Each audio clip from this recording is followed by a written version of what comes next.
The bread appeared every morning, wrapped in clean cloth, a small miracle on a lonely rancher's porch.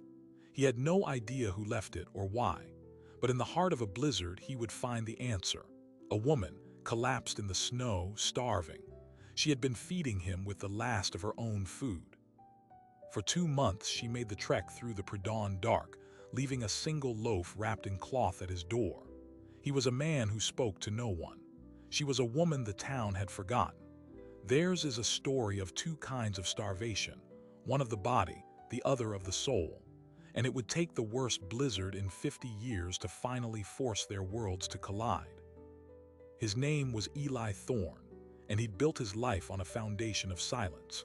He worked 80 acres of hardscrabble Montana land alone, speaking more to his horse than to any person in the closest town, which was 20 miles of bad road away. The loss of his wife, Sarah, 5 winters prior had turned him inward, sealing him off like a stone in a frozen creek. He rose before dawn, worked until his hands were numb, and slept a dreamless sleep in a house that felt too large by half. The first loaf appeared in late October, just as the ground began to harden. He found it at first light, a simple brown bread, still faintly warm, wrapped in a faded blue-checked cloth and placed neatly on the top step of his porch. No note, no tracks in the frost that he could read.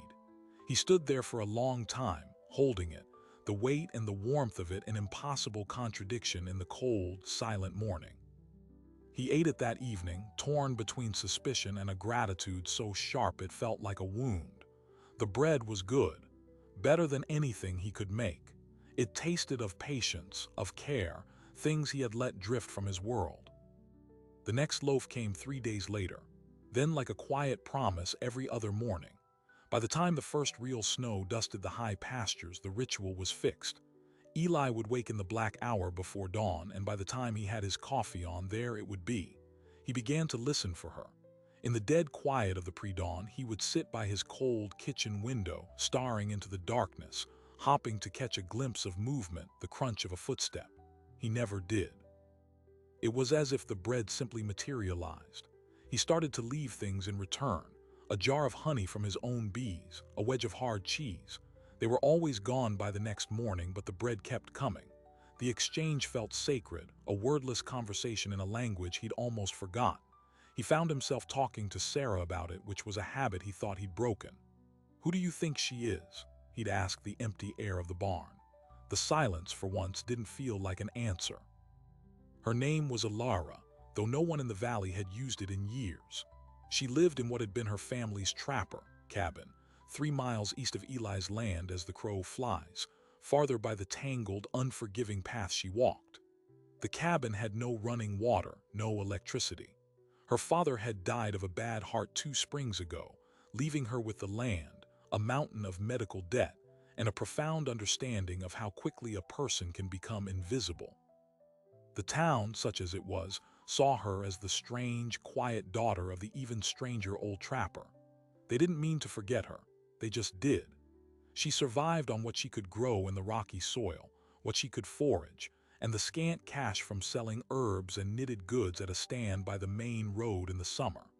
By November, the stand was buried in snow, and her pantry was a study in dwindling arithmetic.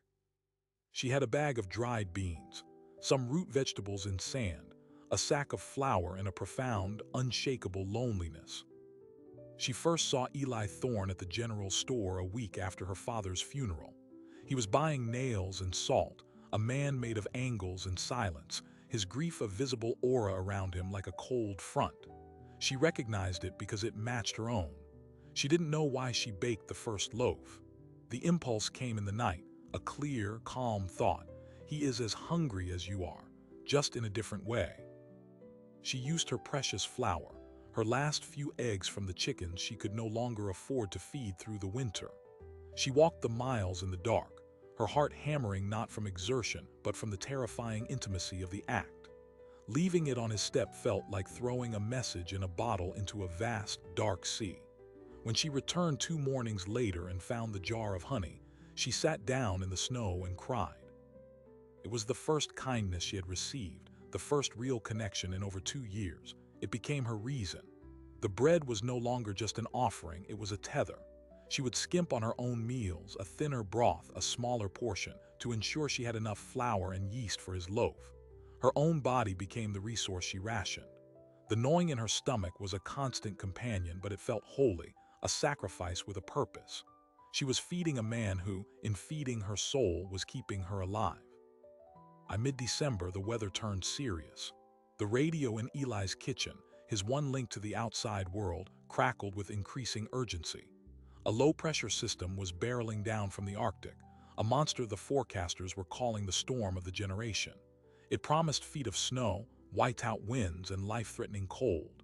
Eli spent 2 days battening down everything that could move. He stacked wood to the ceiling, filled every container with water, and moved the livestock into the reinforced barn. As he worked, a new, more urgent worry began to gnaw at him. What about her? The bread giver. Where did she come from? Where did she go? Was she prepared for this? The thought of those footprints, which he'd never seen but now imagined clearly, being swallowed by a blizzard, filled him with a dread he hadn't felt since Sarah's last days. On the evening the storm was due to arrive, the air took on a pregnant, metallic heaviness. The sky was the color of bruised flesh. Eli stood on his porch, the wind already picking up, and he made a decision. He would not wait for morning. He would not wait to find an empty step, or worse, no bread at all and no way to search. He would follow the back trail now in the last of the light and find where she came from. He found the path not from his front door but by circling the perimeter of his property, looking for any break in the tree line. It was a deer trail mostly, hidden behind a thicket of hawthorn. Once he saw it, it was obvious. The path was narrow, worn, and pointed east into the deepest, most rugged part of the valley. The first snowflakes began to fall, fat and slow. Eli pulled his coat tight, checked the lantern in his hand, and started walking. The wind howled through the pines, a rising scream that promised worse to come. He walked for over an hour, the trail growing fainter under the gathering snow, the world shrinking to the small circle of his lantern light. His mind raced with what he might find. A neighbor he'd never met, a hermit, a spirit. Then, just as the last gray light was leaching from the sky and the blizzard proper began to slam into the mountain, he saw a faint, golden flicker through the trees. A window, a cabin. He pushed forward, his breath ragged in his throat, his boots plunging into deepening drifts. He crested a small rise, and there it was. A small, dilapidated cabin, smoke struggling from its chimney against the vicious wind. And there, in the snow just 10 yards from the doorstep, a dark shape. The blue-checked cloth, stark against the white. A spilled basket. And next to it, unmoving, the form of a woman, her auburn hair already dusted with snow. One hand still stretched out toward the empty step of her own home. For one terrifying second, Eli thought he was too late. The world had narrowed to the howl of the wind and the still form in the snow. He dropped to his knees beside her, the lantern casting wild, jumping shadows. Her skin was pale as marble, cold to the touch. He pressed 2 fingers to her neck, his own pulse hammering in his ears, and waited. There, a thread, faint and slow, but there, a living pulse. Okay, he breathed into the storm. Okay. He shrugged out of his heavy duster coat and wrapped it around her, then slid his arms under her shoulders and knees. She was shockingly light, a bundle of bones and thin wool. He lifted her, staggering for a moment under the combined weight of her and the driving wind, then turned toward the cabin door. It was unlocked. He shouldered his way inside. The cabin was a single room, chilled but mercifully sheltered from the screaming wind. A tiny stone fireplace held the dying embers of a fire. A narrow bed was against one wall, a rough table and 2 chairs by the other. The air smelled of wood smoke, dried herbs, and underneath it all, the sour tang of empty hunger. Eli laid her gently on the bed, then turned to the fire. He fed it with the meager stack of wood beside the hearth, blowing on the embers until flames caught and began to climb. Light filled the room, revealing the truth of the place. It was clean, but it was bare, truly, desperately bare. On the table sat a single bowl with a spoon in it, clean. On a shelf, a nearly empty sack of flour, a small jar with a handful of beans, a tin of tea, nothing else. His eyes traveled back to the woman on the bed. Her dress was patched and thin. Her face in the firelight was hollow-cheeked with dark smudges under her eyes. This wasn't just poverty. This was the brink. He turned his attention back to her, his hands moving with a methodical urgency he hadn't felt in years. He checked her for broken bones, for frostbite. Her fingers and the tips of her ears were dangerously pale. He found a threadbare quilt and another thinner blanket in a trunk, layering them over her. He needed to get heat into her core. Rummaging, he found a stoneware bottle by the hearth, still slightly warm from the dying fire. He wrapped it in a cloth and placed it carefully at her feet. Then he sat on the edge of the bed, chafing her cold hands between his own, talking to her in a low, steady voice he didn't recognize as his own. "Come on now," he murmured. "You walked all that way in the dark for months. You're not done yet. Fight a little." Minutes ticked by, marked only by the crackle of the fire and the banshee wail of the storm outside. Just as a new fear, that the cold had gone too deep, began to coil in his gut, she stirred. A faint shudder ran through her. Her eyelids fluttered. She took a deeper, ragged breath and a small, pained sound escaped her lips. Her eyes opened, bleary and unfocused, then sharpened with pure animal terror as they landed on him. She tried to scramble back, a weak, frantic movement, her breath coming in short gasps. "Who, get out," she rasped, her voice raw. "Easy," Eli said, holding his hands up, showing her his empty palms. "Easy. I'm not going to hurt you. I found you outside, in the snow." Her wild eyes darted from his face to the fire, to the door, back to him. The fear didn't leave, but confusion seeped in. She looked at the duster coat now draped over the quilt. She looked at his boots crusted with snow. Recognition, slow and dawning, mixed with the fear. "You," she whispered. "You're the rancher." "Eli," he said. "Eli Thorne." She said nothing, just stared, her body tense. He gestured to the table, to the empty bowl. "You've been leaving bread at my place." A violent flush of shame and exposure washed over her pale face. She looked away, closing her eyes as if wishing herself away. That reaction told him more than any words could. The puzzle pieces, scattered for months, slammed together in his mind with a force that stole his breath. The warm bread, her emaciated frame, the empty shelf. The impossible daily trek, he understood. The understanding was a physical blow, a nausea of guilt. "You," he started, his own voice rough. "You were using your own food, weren't you?" She didn't deny it. She pulled the quilt higher, a defensive gesture. "I had enough," she lied, the words barely audible. "Don't," he said, the word sharper than he intended. He took a breath, forcing his voice softer. "Please don't. I saw your shelf. There is no enough." He ran a hand over his face, the grit of exhaustion and shock catching in his throat. Why in God's name would you do that?" For a long time she was silent. The wind roared, shaking the small cabin. When she finally spoke, she didn't look at him, she looked at the fire. "My father died," she said flatly. "Then the debts came. The bank man said the land was worth more than the cabin. He said I was a sentimental obstacle," she swallowed. "I became very small. I made myself quiet. I thought if I took up no space, asked for nothing, they might forget I was here. And they did. The town did. You. You were the only person I saw who looked empty, like the space inside you was bigger than you were. I had flour. I had a fire. It seemed a fair trade to put something in that space." She finally turned her head on the thin pillow, her eyes meeting his. In them was no plea for pity, no regret, just a stark, exhausted truth. "The hunger in my hands felt better than the hunger in my heart." Eli felt those words land in the center of his own chest, in that very space she described. He had to look away, his vision blurring. He stood up abruptly, the movement making her flinch. He went to the fireplace, poked at the logs, bought himself a moment to master the storm inside him.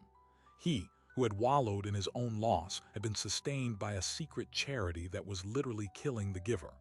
The nobility of it was eclipsed by the sheer, brutal tragedy. "What's your name?" he asked, his back to her. "Ilara," she said quietly. "Ilara Moss." "Well, Ilara," he said, turning around. The emotion was gone from his voice, replaced by a flat, determined practicality. "The biggest blizzard in 50 years is right outside that door. We're stuck here together for at least 2 days, maybe 3, and you are not going to skip another meal." He moved to the shelf, taking inventory with a rancher's eye. Flour, beans, tea. In his coat pockets, he had a small packet of jerky and 2 hard biscuits he'd brought for the trail. It wasn't much, but it was a start. First, we get some warmth and food into you, then we figure out the rest. He filled a small pot from a water bucket by the door and set it by the fire. He crumbled one of his biscuits into it, then shaved a few pieces of jerky into the mix, making a thin broth. He worked in silence, aware of her eyes following him. When the broth was warm, he brought the pot and a single spoon to the bedside. "Can you sit up?" she nodded, pushing herself up weakly with her arms. He handed her the pot and spoon. For a moment, she just held it, the steam rising into her face. Then, with a trembling hand, she began to eat. She tried to be slow, polite, but the first taste broke her restraint. She ate with a focused, quiet urgency that was heartbreaking to watch. Eli turned away again, giving her privacy, and busied himself checking the window seals against the blizzard's rage. When she finished, the color in her face was slightly better, not so much a flush as a retreat of the deathly pallor. She set the empty pot aside. "Thank you," she whispered, the words laden with a humiliation he couldn't bear. "Don't thank me," he said, his voice tight. "Not for this, not ever for this." He sat back in the chair by the fire, the weight of the situation settling on him. 2 people, 1 cabin, limited food, a storm that could kill them both if the fire went out, and between them a debt so immense it could never be repaid, only acknowledged. "When this passes," he said, "things are going to change. You're coming back to the ranch with me." Her eyes went wide with fresh alarm. "I can't. This is my home. It's all I have." "It's a tomb," Eli said, not unkindly but with finality. "And you're not dying in it. You can stay in the spare room. You can help or not. You can leave in the spring if you want. But you are not spending another winter counting beans to see if you can afford to bake a loaf of bread for a stranger." He met her shocked gaze. "That's not charity, Alara. That's just settling the ledger."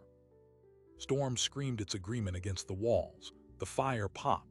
In that fragile, insulated space, a new dynamic was born, forged from crisis and revelation.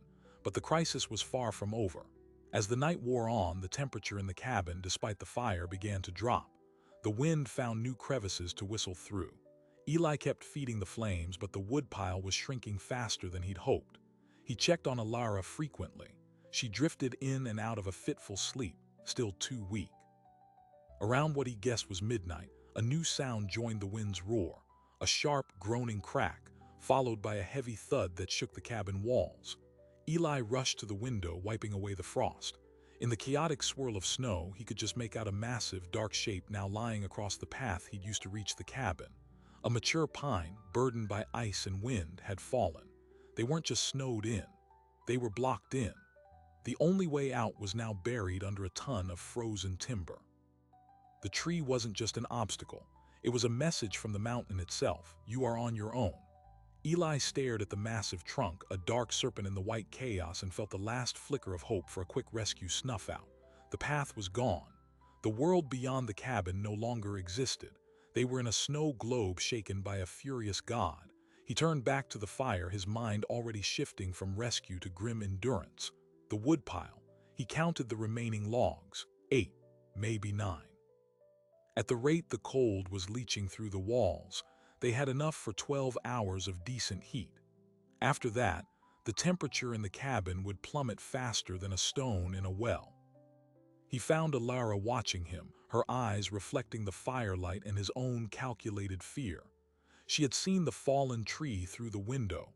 "How long?" she asked, her voice steadier than he expected.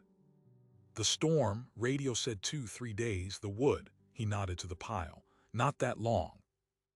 A silence stretched between them, filled by the wind's scream. It was a silence of shared understanding, of mathematics against mortality. Then Alara pushed back the blankets. "There's more," she said. "In the lean-to, behind the cabin, Father's cutting pile. It's not much, but it's something." Eli's head snapped up. A lean-to, of course. He'd been so focused on the immediate crisis inside, he hadn't scouted the exterior. Is it accessible? The door on the east side, maybe less drifted. Maybe. It was the slimmest of threads, but it was all they had. Bundling himself back into his now-cold coat over a thinner sweater, Eli prepared to go back out into the maelstrom. He fashioned a crude rope from torn strips of blanket, tying one end to the iron door handle and the other around his waist. "If I'm not back in 10 minutes, or if the rope goes slack, don't come looking," he told her, his tone brooking no argument. "You'll just get lost 3 feet from the door." The world outside was a flat white fury. The wind stole his breath and needled his face with icy daggers. He could see nothing but a swirling wall. Using the rope as a lifeline, he felt his way along the cabin wall, the wood rough under his numb hands. The east side was, as she'd said, slightly sheltered. The linta was a rickety structure of pine logs and a sod roof, half buried in a drift. The door was blocked, but not completely. He dropped to his knees and began digging with his hands, the snow burning his skin. After what felt like an eternity, he cleared enough space to wrench the door open. Inside, in the dank, dark space, was a stack of wood. Not split logs, but rounds, sections of tree trunk waiting to be busted apart. A rusted axe was buried in a chopping block. It was work. Hard, cold, dangerous work, but it was fuel. He grabbed as many rounds as he could carry, his arms screaming in protest, and staggered back along the rope guide to the cabin. He made 3 trips. Each time he returned shaking violently, his eyebrows and beard crusted with ice, his fingers clumsy and dead. Each time, Alara was waiting at the door, helping him inside, her own strength a surprising, steady presence. On the final trip, he brought the axe. The stack in the linta was now half gone, but it bought them time. Maybe another day. They spent the next hour in a silent, focused rhythm. Eli, using the last of his body's warmth, split the rounds into burnable pieces by the hearth. Alara arranged them carefully to dry, feeding the fire with the precious, dry scraps from the indoor pile. The cabin warmed again. The immediate specter of freezing receded, replaced by a new, slower threat: starvation. They took inventory: Eli's jerky and remaining biscuit, her beans flour, a handful of wrinkled apples from a storage crate under the bed, a small knob of salt. They boiled water for tea, stretching the leaves over and over. They ate a sparse meal of bean broth, sharing the single bowl. The act was intimate and devastating. In the flickering light, Eli learned her story in fragments. Her mother had left when she was small. Her father, a quiet man broken by the First World War, had taught her to track, to be unseen. The debt was from a sudden infection 2 years ago, the doctor's visit, the antibiotics, the payment plan that was a financial tourniquet, slowly cutting off all circulation. The bank's letters, polite and inexorable. "I thought if I just disappeared," she said, staring into her empty bowl, "the problem of me would go away." "You didn't disappear to me," Eli said quietly. "You were the most real thing in my world for months." He told her about Sarah, about the silence that had grown after her death, a silence so complete he thought it was the only sound left in the universe, until the bread. That first loaf, it was the first thing that didn't feel like a demand or a memory or a chore. It just was, a thing given. I'd forgotten what that felt like. The second day of the storm dawned with no dawn, just a slight lightening of the oppressive gray at the windows. The wind had dropped from a scream to a groan, but the snow continued to fall, heavy and silent, burying the fallen tree, burying the lean-to, burying them deeper. The new wood was green and smoked terribly, forcing them to crack the door for air, which let in the deadly cold. It was a brutal trade-off, breathe or freeze. They took turns sleeping in the single bed, one always tending the fire. The boundaries of their strange partnership began to soften into a fragile, practical trust. It was during Eli's watch, while Alara slept fitfully, that he noticed it. A damp, dark patch on the low sod roof in the far corner, where the heat of the fire met the relentless weight of the snow. A drip formed, then another, landing with a soft asterisk plink in an empty pot on the dirt floor. At first, it was just water. Then, as the fire's heat worked harder against the insulating snow, the drip became a trickle. Not of water, but of melted snow carrying the rich black soil of the roof with it. Mud. It was the cabin's oldest enemy, a sod roof succumbing to a combination of heat and saturated weight. If that spot widened, if the structure of the roof compressed, the whole soggy, heavy mass could slump inward. or worse, collapse. He didn't wake her, not yet. There was nothing to be done in the dark, but as the false daylight of the storm's second day wore on, the drip became a steady stream. The dark patch on the ceiling grew, spreading like a bruise. Ilara saw it when she got up. Her face, which had gained a faint hint of life from rest and food, went pale again. "The roof," she whispered, the two words containing a lifetime of fought-off disasters.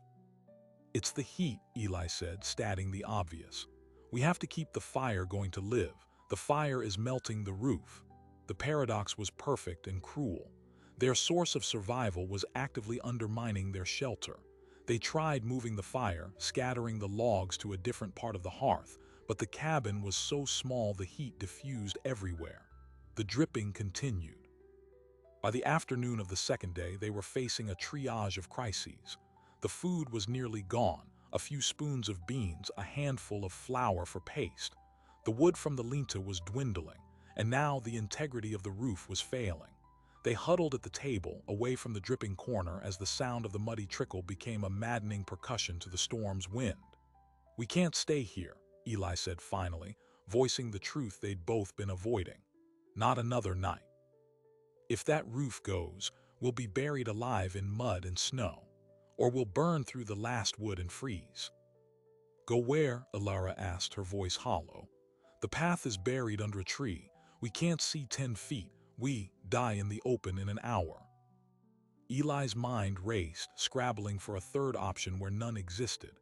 His eyes landed on the axe leaning by the door. Then they traveled to the interior wall of the cabin, the one shared with the lean-to. The lean-to was a separate structure, but it was attached. Its roof was lower, also sod, but newer, sturdier. A desperate, insane idea began to form. "We don't go out," he said slowly. "We go asterisk through asterisk." He explained it in terse, quick sentences. They couldn't survive in the main cabin. The lean-to, while colder, was structurally separate. Its roof was less burdened as the main cabin's wall sheltered it from the direct snow load. If they could break through the interior wall, the simple plank wall separating the cabin from the storage space, they could move their operation into the lean-to. Abandon the failing main room. Use its wood to fuel a smaller, more controlled fire in the lean-to's dirt-floored space. It was a retreat, a surrender of the last bit of real shelter, but it was a calculated one. Ilara listened, her eyes widening, breaking the wall of her home. It was a final, violent severing. She looked around the single room, at her father's chair, at the hearth where she baked the bread for Eli, at the bed where she'd slept her whole life. Then she looked at the spreading stain on the ceiling. She nodded once, a sharp, decisive movement. "Do it." The work was brutal. Eli attacked the wall with the axe, not chopping, but using the back of the head to hammer and pry at the nailed planks. The noise was tremendous, echoing in the small space. Dust and decades of dirt rained down. With each blow, Ilara flinched, as if he were striking her own bones. But she helped, pulling at loosened boards, clearing the debris. Behind the first planks was nothing but empty space in the back of the lean-to's wall. Cold air, older and danker than the cabin's, poured through the gap. It took an hour of exhausting, frantic labor to create a hole big enough to crawl through. They moved what they could. The remaining wood, the blankets, the pot and the meager food, the axe. They left everything else behind, the bed, the table, the memories. They crawled through the jagged opening into the absolute darkness of the lean-to. It was freezing, the air sharp and still. They used the last of the dry wood to build a small, miserly fire in a clear spot on the dirt floor, the smoke curling up to find cracks in the sod roof. They huddled together for warmth, wrapped in all the blankets, their backs against the cold, hard wall they had just created. They were now refugees in a shed attached to a dying house. Exhaustion claimed them. They slept in fits and starts, curled together like animals in a den, the small fire their only bulwark against the endless cold. Eli's last thought before a deep, black sleep took him was that they had traded one slow death for another, but at least they had chosen it. He was awakened not by cold, but by silence. The omnipresent howl of the wind was gone. The world was utterly, profoundly quiet. He opened his eyes. A weak gray light filtered through the gaps in the lean-to door, which was now buried under a smooth, unbroken drift. But it was light, real, steady daylight. The storm had passed. He disentangled himself carefully from Alara and the blankets. His body ached in every muscle and joint. He shuffled to the hole in the wall and looked back into the main cabin. The scene was surreal. The gray morning light revealed the damage in full. The dark stain on the ceiling had spread across a quarter of the roof. A long, sinister sag ran along its center. One good thaw, one more heavy snow, and it would have certainly failed. They had gotten out just in time. He turned back to the lean-to door. They were buried in, but not deeply. He could dig out. The world outside would be a changed, frozen, impassable world, but it was a world. They had survived the storm. The thought should have brought relief. Instead, a new, more concrete anxiety took hold. The path was still blocked by the tree. His ranch was miles away through chest-deep snow. Alara was still weak, and they had no food. He looked at her sleeping form, her face finally peaceful. The immediate battle was over. The longer, harder war for a future was about to begin, and the first move would have to be his. The silence was a physical presence, thick and heavy after days of roaring wind. Eli stood in the opening of the lean-to, breathing the clean, knife-edge cold of the post-storm world. Before him stretched an ocean of snow, pristine and untouched, burying fences, bushes, the fallen tree, everything under a smooth, blinding blanket 2 feet deep. The sky was a hard, cloudless blue. The world had been scrubbed clean and frozen solid. There was no path. There was only direction. His ranch lay to the west. 3 miles in summer, an unknowable distance now. He turned back to the lean-to. Alara was awake, sitting wrapped in blankets, watching him. She looked small, but the frantic, hollowed-out terror was gone from her eyes, replaced by a weary resilience. "It's over," she said, not as a question. "The storm is," Eli replied. "The rest is just starting." He laid out the bleak arithmetic. They had no food. The cabin was structurally unsafe. They couldn't stay. They had to get to his ranch where there was food, medicine, a working radio, and a solid roof. "It's going to be hard," he said. "The snow's deep. You're not at full strength." She nodded, absorbing this. "I can walk." They spent an hour preparing. Eli, using the axe, fashioned 2 crude snowshoes from the remnants of the cabin's wooden shutter, lashing them with strips of blanket. They would be clumsy, but they might keep them from plunging chest-deep with every step. They divided the last bit of bean paste, eating it cold. It was nothing, but it was fuel. They layered on every piece of clothing they had, Alara wearing one of Eli's flannel shirts under her thin dress and his duster. Finally, they stood at the broken wall, looking back at the main cabin one last time. Alara didn't say a word. She just looked, her face a mask of quiet goodbye, then turned and crawled through the hole into the lean-to. Eli dug out the lean-to door, breaking through the drift into the shocking brightness of day. The cold seized them instantly, but the sun held a faint promise of warmth.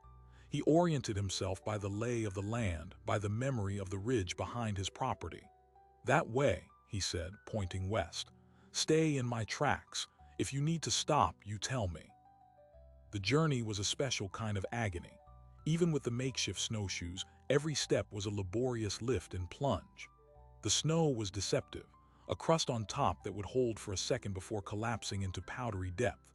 Eli broke trail, the effort burning through his exhausted muscles, his breath plumbing in great white gusts. Alara followed, silent except for her ragged breathing. She fell twice in the first half-mile, the second time lying still for a moment as if deciding whether to get up. Eli waited, saying nothing, just offering a hand. She took it, her grip cold and fierce, and pushed herself back up. They moved at a snail's pace. The sun climbed, its glare off the snow becoming blinding. They had no goggles, no sunscreen. Eli focused on a distant stand of pines he knew marked the eastern edge of his land. It was a speck, a mirage that never seemed to get closer.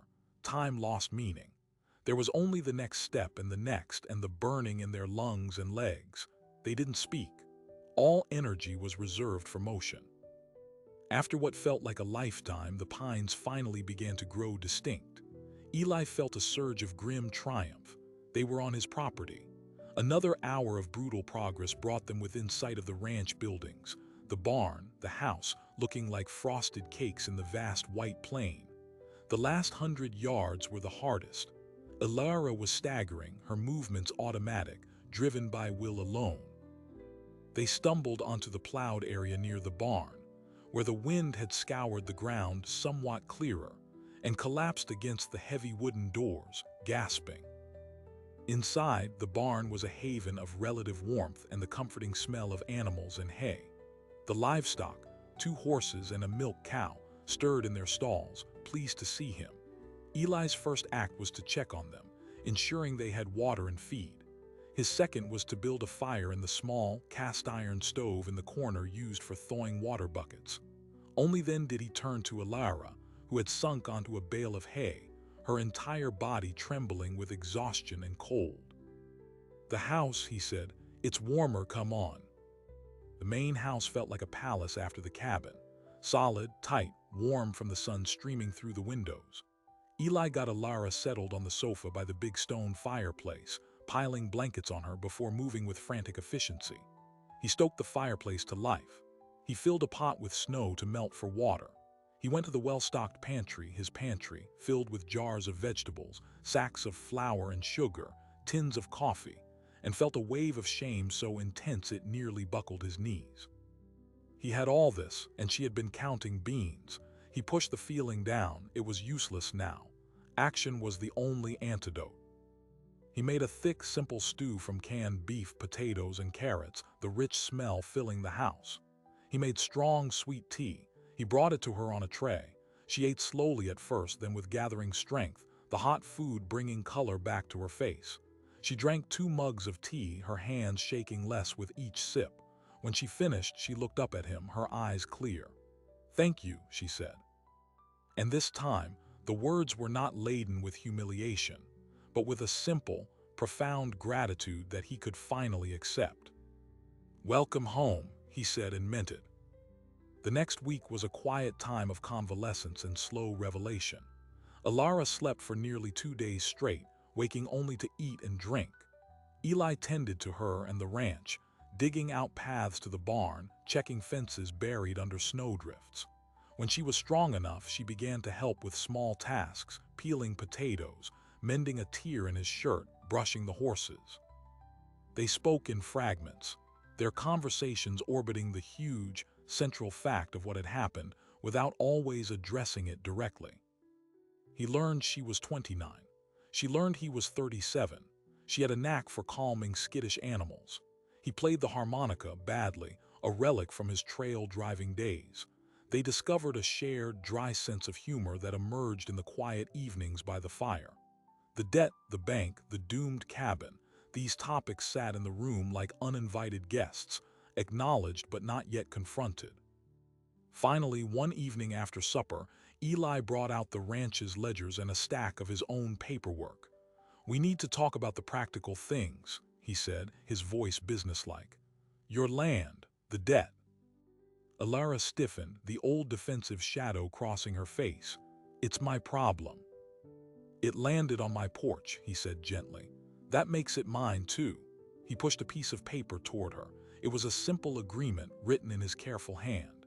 It offered her a job, a live-in position managing the household, helping with the animals in exchange for a fair wage, room and board, and this was the critical part, an advance on her salary to pay off the medical debt in full.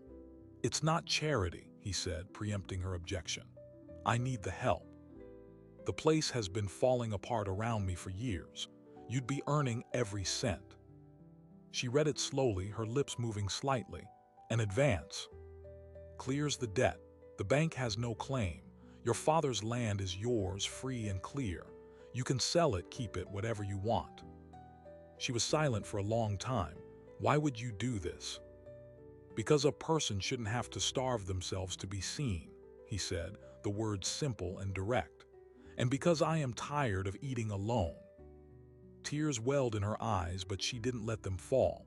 She picked up the pen he offered. Her hand was steady as she signed her name. Ilara Moss. It was the first contract, the first official document. she had signed in years that wasn't a surrender. The following Monday, with the roads finally plowed, they drove Eli's old truck into town. The visit to the small brick bank building was a tense affair. The manager, a man named Higgins, was all polite smiles until Eli stated their business: to pay the Moss debt in full in cash. Higgins's smile became strained as he retrieved the file. The amount was staggering for someone like Alara, over $5,000. Eli didn't blink. He counted out the bills from an envelope, the sound crisp in the quiet office. Higgins processed the payment, stamped the paperwork satisfied in full, and slid it across the desk. Alara took it, her fingers tracing the words. The weight that left her shoulders was visible, a physical uncoiling. As they left, Higgins cleared his throat. "That's a very generous employer you have, Miss Moss." Eli stopped in the doorway and turned. His voice was calm, but it carried in the small space. "She's my partner, Higgins, remember that." The message was delivered. The town's perception, which had forgotten Alara, would now have to recalibrate. Spring came slowly, a reluctant thaw that turned the world to mud before bringing green.